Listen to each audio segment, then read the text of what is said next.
A huge moon rose over the city of Venice, transforming the canals to wide ribbons of silver.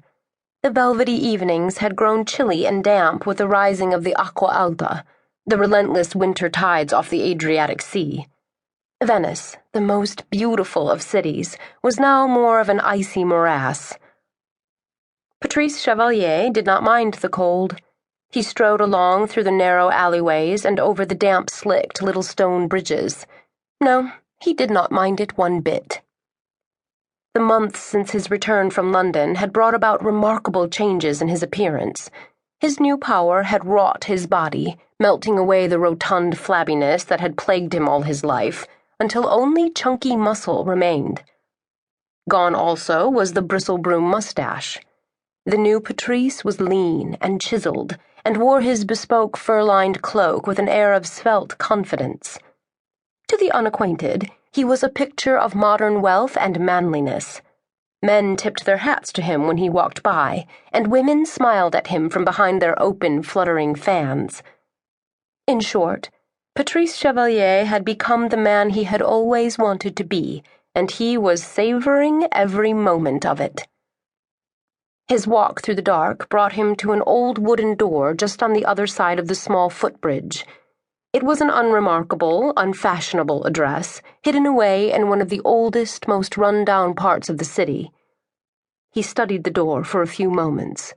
This was the right place. He was sure of it. Carefully, he rested his hand on the cool stone beside the door. The surface had been worn down to a fine patina from the many hands that had sought, and been denied, entry to this place.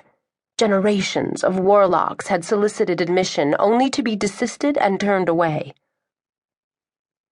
The hex that had been placed on the door also fought Patrice, for it did not recognize his imprint.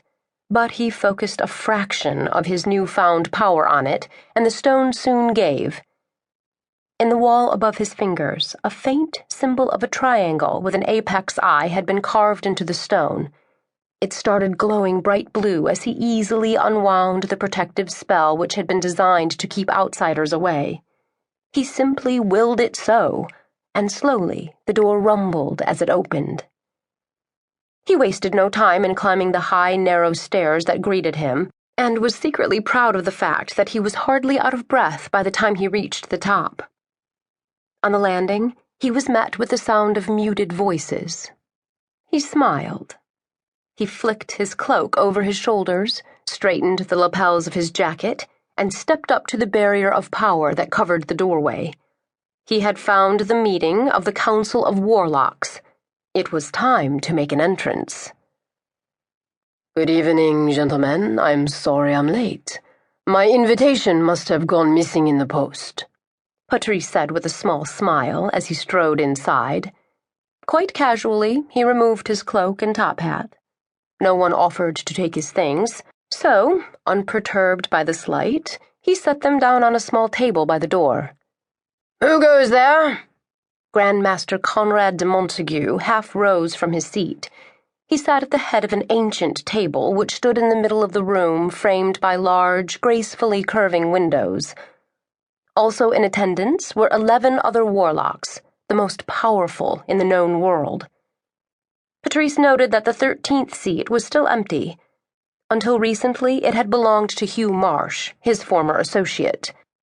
I am Lord Abercrombie, Patrice said, relishing his newly purchased peerage. But my friends call me Patrice Chevalier. Mr. Chevalier, de Montague said as he fought to regain his composure. What an unexpected surprise. I see that the last year has treated you well. In more ways than one. Grand Master. Patrice inclined his head politely, ignoring de Montague's refusal to acknowledge his new title. I have indeed found my circumstances to be much improved in recent months. While it is always a pleasure to see you, I regret to inform you that this is a private meeting, de Montague said pointedly.